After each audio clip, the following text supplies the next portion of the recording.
si je calcule les racines cubiques, je dois m'attendre à en trouver 3. Si je calcule les racines quatrièmes, je dois m'attendre à en trouver 4, etc., etc.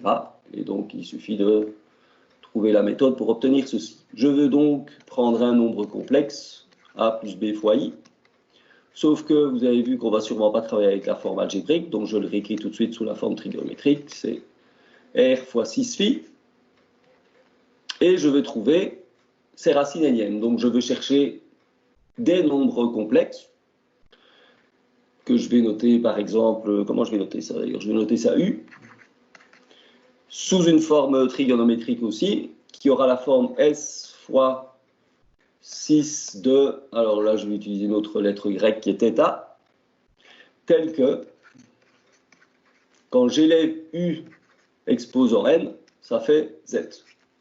Donc une racine énième, c'est bien un nombre tel que U exposant n est égal à z, racine énième de z. Ok, si je l'élève à la puissance n, je retombe sur z. Racine cubique de 8, ça fait 2. Pourquoi? Parce que 2 au cube, ça fait 8. Alors, je dois résoudre ça. Et donc, je vais tout de suite transformer en forme trigonométrique.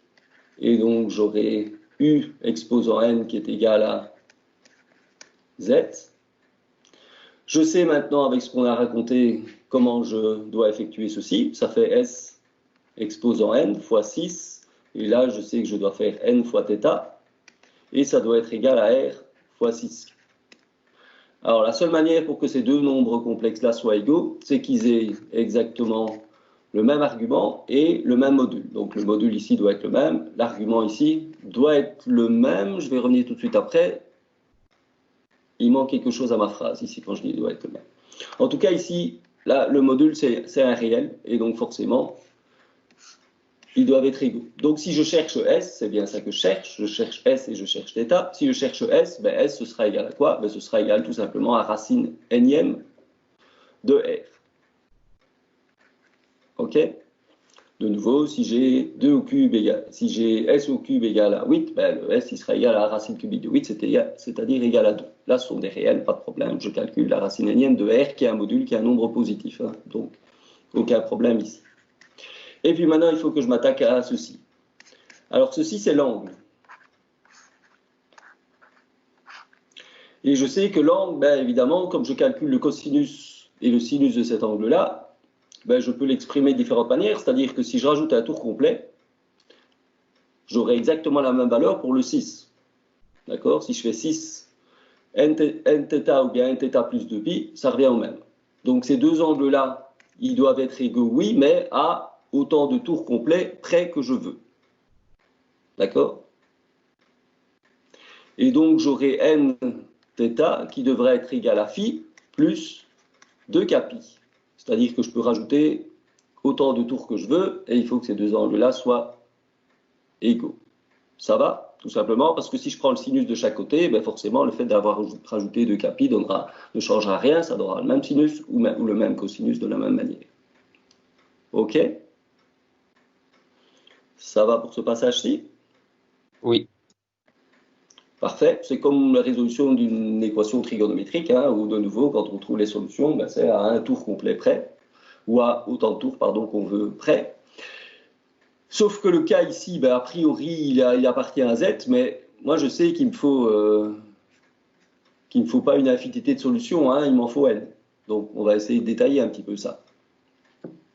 Alors commençons déjà par trouver le phi en question, et le phi ce sera le θ, pardon, le θ en question ce sera, je divise tout par n, donc ce sera phi divisé par n plus 2kpi divisé par n. Alors maintenant je peux commencer à écrire les solutions. Je sais qu'il m'en faut n. On va tout de suite prendre un exemple parce que là ça devient beaucoup plus parlant si on prend des valeurs. Et donc je vais, la question est comment est-ce que je numérote? Allez, on va faire 1, 2, 3 jusqu'à n, c'est quand même plus simple, sauf que la première valeur que je vais prendre ici pour écrire les solutions, c'est évidemment k égale à 0, hein, parce que c'est la plus simple. Puisque k appartient à z, k il peut être égal à 0, 1, 2, 3, etc. et moins 1, moins 2, etc. Et donc si je veux trouver les solutions, je commence par k égale à 0, je regarde ce que ça donne. Alors U1 il est égal à S, le S il ne bouge pas, c'est tout le temps la racine énième de R, multiplié par 6 de θ où k est égal à 0. Si k est égal à 0, il reste juste phi sur n. OK?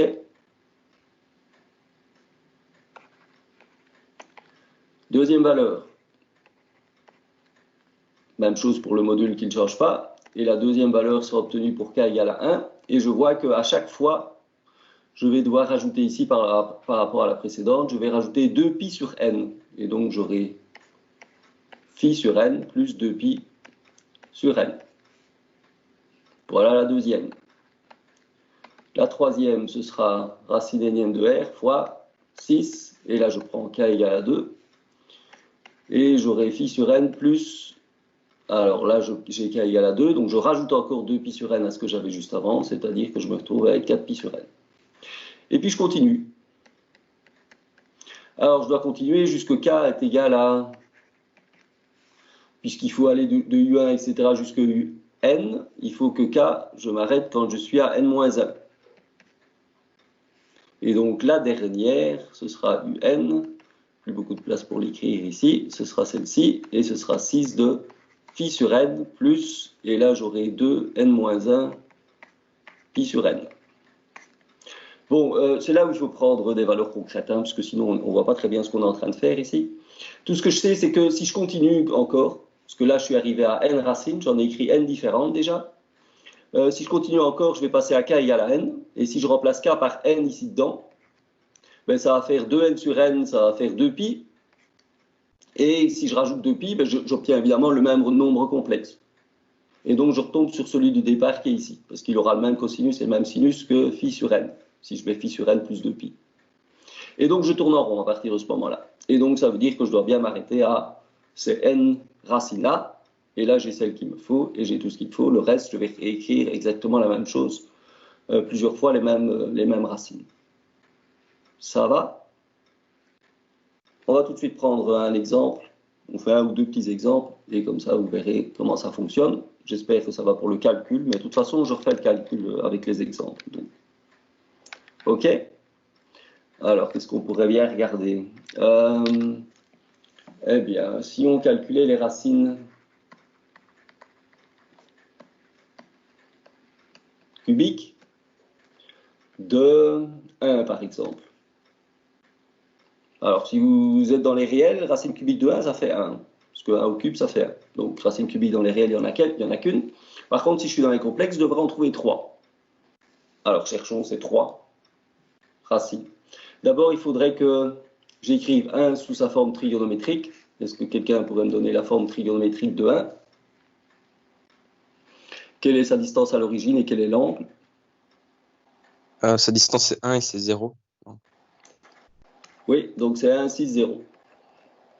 OK, puisque je ne tourne pas ici, le phi c'est 0 et la distance à l'origine c'est 1 tout simplement. OK, alors je cherche mon, comment j'avais noté ça? Mon S fois 6 phi exposant 3.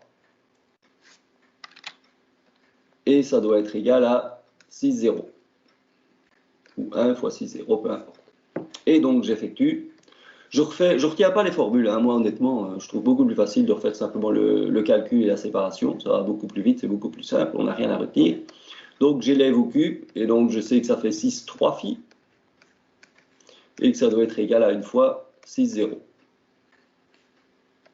Et donc j'égale les parties différentes entre elles, c'est-à-dire le module d'un côté, et la partie 6, c'est-à-dire avec l'argument de l'autre côté.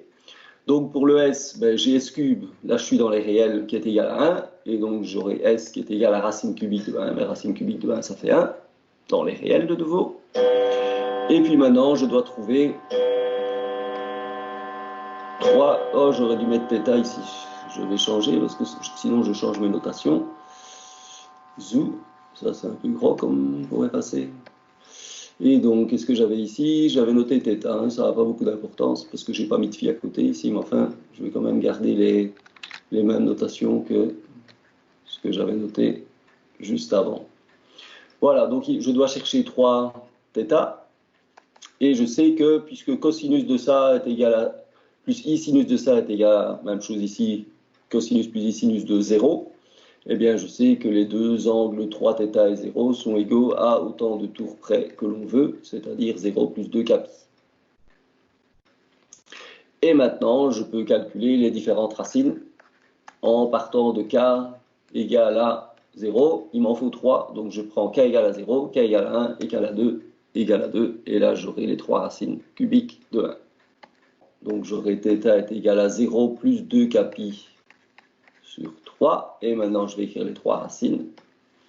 Et donc la première est obtenue pour k égale à 0. Si je remplace k par 0, je vais obtenir θ égale à 0. Le s, il est égal à 1, donc ça me fait une fois 6, 0. OK? Alors, si vous regardez ce 1, 6, 0, c'était déjà celui-ci. Ça veut dire que la première racine cubique de 1, c'est 1. Ben, forcément, les racines qui fonctionnent dans les réels restent les mêmes dans les complexes. Hein. Donc, c'est logique de retrouver celle-là. Ça, c'est la racine cubique réelle. Regardons ce que donnent les deux autres. Pour les deux autres, je dois prendre k est égal à 1 tout d'abord. Donc, ça va faire 2pi sur 3. Et j'aurai donc une fois, ça c'est toujours mon s, 6 de 2pi sur 3. Et enfin, pour la troisième racine cubique, je remplace k par 2 et ça va me donner 1, 6 de 4pi sur 3. Alors, il n'y a rien qui vous empêche après, c'est quand même plus facile de laisser sous la forme trigonométrique ici, mais il n'y a rien qui vous empêche après de réécrire ça sous la forme algébrique. Je le fais par exemple pour celui-ci, puis on va regarder sur le dessin, dans le plan, où se trouvent ces racines. Et donc ici, j'aurai cosinus 2pi sur 3 plus i sinus 2pi sur 3, tout ça fois 1. Et c'est un 3 que j'ai voulu marquer ici. Et le cosinus de 2pi sur 3, ça fait quoi ça? Il faut que je réfléchisse. 2pi sur 3, c'est ici. Donc le cosinus, c'est moins 1/2, c'est possible ça? Et le sinus, ce serait racine de 3 sur 2. Est-ce que c'est juste ce que je suis en train de raconter? On va vérifier sur le dessin tout de suite. Hein. Si je regarde 4pi sur 3, 4pi sur 3, c'est ici, si je ne me trompe. Et donc là, j'aurai à ce moment-là, c'est toujours moins 1/2 pour le cosinus, et le sinus par contre est négatif, donc ce serait moins racine de 3 sur 2. On va regarder tout de suite si mes valeurs ici sont correctes. Est-ce que ça va en tout cas pour trouver les trois formes trigonométriques qui sont ici? Oui, ça va. Parfait. Alors, on va regarder ça sur le dessin. Le nombre complexe que l'on a choisi, c'était 1. Et donc, je vais zoomer un petit peu par rapport à 1 ici. Et regardons maintenant ce qu'on a trouvé comme racine cubique. Racine cubique, la première, c'est 1. Donc, elle est ici. La deuxième, c'est rayon 1. Donc, je tourne sur un rayon 1. Donc, je tourne sur un cercle de rayon 1. On va peut-être le dessiner, cercle. Ça va être plus facile pour moi de le placer correctement. Cercle de rayon 1, c'est x carré plus y carré égal à 1. Je rajoute juste sur le dessin. Et il me faut maintenant aller chercher 1, OK, pour le module, et l'angle 2pi sur 3. Et 2pi sur 3, ça se trouve... Je fais tourner ici et je me retrouve à cet endroit-ci. Voilà la deuxième racine. U1 était ici. U2 est ici. Et enfin, la troisième racine se retrouve en 6. 4pi sur 3. 4pi sur 3, ça va se trouver ici. Et donc, voilà U3. Et voilà les trois racines cubiques de 1 dans les nombres complexes.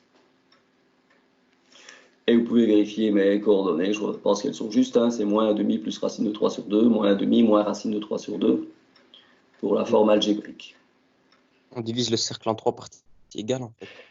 Exactement, et tout vient de la formule, et c'est pour ça que c'est très facile après de dessiner, en tout cas, toutes les racines énièmes d'un nombre complexe, parce que la formule qui est ici, il ne faut pas oublier que ça venait de, comment est-ce que j'avais écrit ça juste avant, c'était phi divisé par n plus 2k pi divisé par n, j'ai dit. 2k pi divisé par n. Et donc, tu vois que c'est 2 pi, qui est un tour complet, qui est divisé en n parties. D'accord? Donc, si je fais les racines cinquièmes, je vais partir de... Alors, si je pars de 1, je vais partir d'ici. Ben, je pourrais partir d'un autre nombre complexe, évidemment. Si je pars de 1, je pars d'ici. Racine cinquième de 1, c'est 1. Et puis, je vais rajouter chaque fois un cinquième. Et donc, je vais dessiner, en fait, ici, un pentagone régulier. Et j'aurai les 5 racines cinquièmes du nombre complexe. Donc, chaque fois que je vais calculer les racines énièmes d'un nombre complexe, je peux tracer le cercle correspondant au rayon du module de la réponse, qui n'est pas nécessairement ici. On a pris donc le module de la racine énième, c'est le même module que 1, mais ce n'est pas nécessairement le cas. Et j'aurai à ce moment-là, à chaque fois, un polygone régulier. En fait, il suffit de trouver la première racine, et puis je rajoute un cinquième d'un tour si c'est des racines cinquièmes, un septième d'un tour si c'est des racines septièmes, pour trouver les suivantes. D'accord? Merci. Donc, quand vous avez la première, il n'y a pas de problème à trouver les autres. Ici, on a effectivement, puisqu'on a fait les racines cubiques, on a effectivement un triangle équilatéral, comme ceci. Donc, si je fais des racines quatrièmes, j'aurai un carré 1, il faudra dessiner un carré ici, quelque chose comme ceci, et vous aurez les 4 racines quatrièmes de 1. On peut peut-être d'ailleurs regarder... Oui, il y a des questions? Non, pardon. Racine quatrième. Ah oui, quatrième, oui, tout à fait. Oui, tout à fait. 1. Donc, tu pars de 1, oui, voilà, c'est ça. Et donc, tu vas ici, donc tu auras i, qu'est-ce que tu m'as dit? Moins 1, moins i et 1. C'est ça? Oui. Oui, exact. Parfait. Voilà un autre exemple ici. Et on peut même changer, je suppose, le nombre complexe. Ici, on a pris comme nombre complexe moins 8i. Alors, le moins 8i, il n'est pas sur... il n'est pas sur le graphe parce que le module c'est 8 et c'est beaucoup trop grand. Et si je peux aller le chercher et m'arranger pour le faire apparaître, mais alors on verra plus grand chose du reste. Si je veux aller chercher le moins 8i, il est quelque part, où est-ce qu'il est? Voilà, il est ici en dessous. D'accord? Si on veut calculer les racines cubiques, voilà ce que ça donne. Et donc racine cubique de moins 8i, ce sera ces 3 nombres complexes i, et ça me donne un triangle équilatéral. Et puis maintenant, je peux changer, calculer les racines carrées, voilà ce que ça donne. Toujours pour moins 8i. Racine cubique, racine quatrième, cinquième, sixième, septième, huitième, etc. Et donc à chaque fois, on aura un polygone régulier. Le tout de nouveau est de trouver la première valeur, c'est-à-dire où est-ce que je dois démarrer, ici ou ici par exemple, pour k égale à 0. Et puis je rajoute ici un quart de cercle à chaque fois, ensuite ici un cinquième de cercle à chaque fois, et j'aurai toutes les racines énièmes. Est-ce que ça va?